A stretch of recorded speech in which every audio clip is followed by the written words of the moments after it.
আজকের আমি তোমাদের চিকেন পকোড়া বানিয়ে দেখাবো।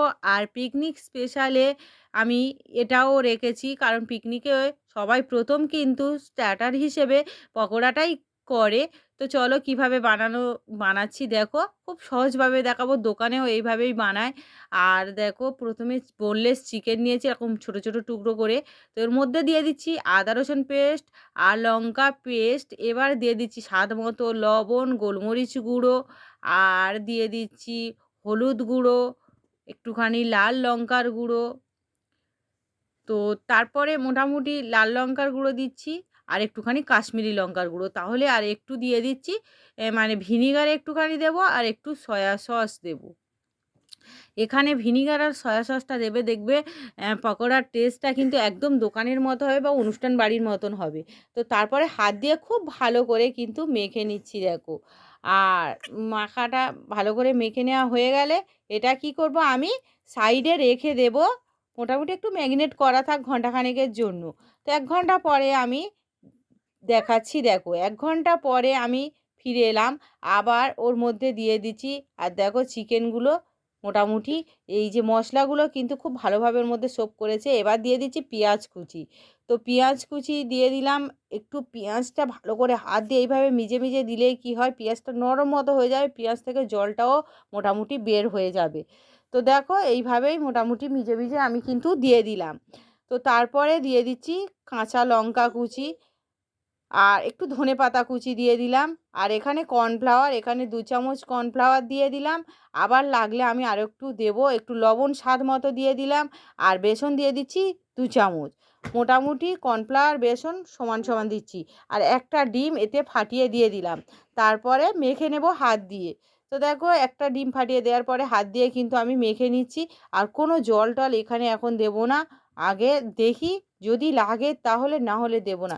এখানে দেওয়ারই দরকার নেই। আর আরও একটুখানি মানে বেসন দিয়ে দিলাম।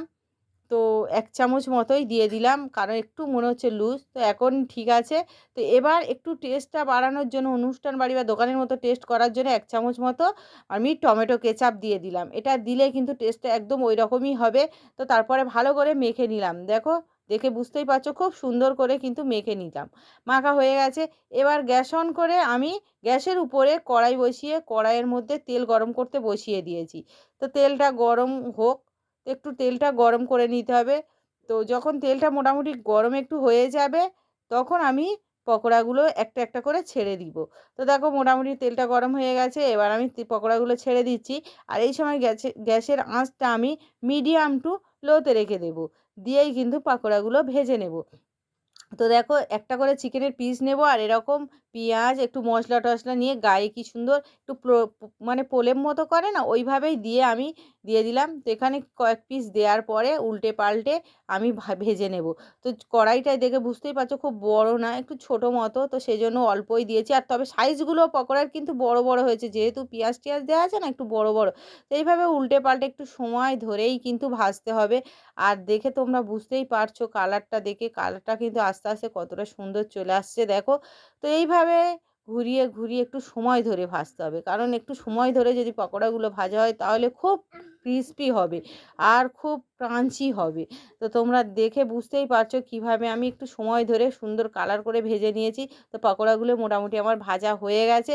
তো এবার প্লেটের মধ্যে আমি তুলে নিচ্ছি।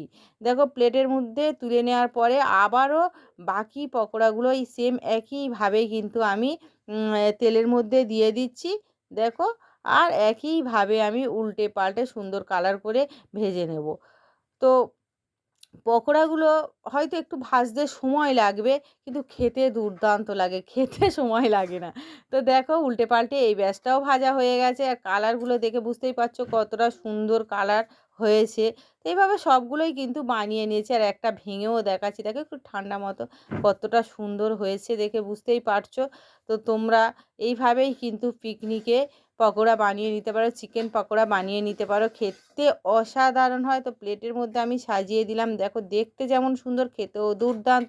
তো পিকনিক স্পেশালে এটা হলো আরও একটা রেসিপি, মানে একদম শুরুর রেসিপি বললেই চলে, মানে স্টার্টারের রেসিপি বললেই চলে। তো আজকের মতো ভিডিওটা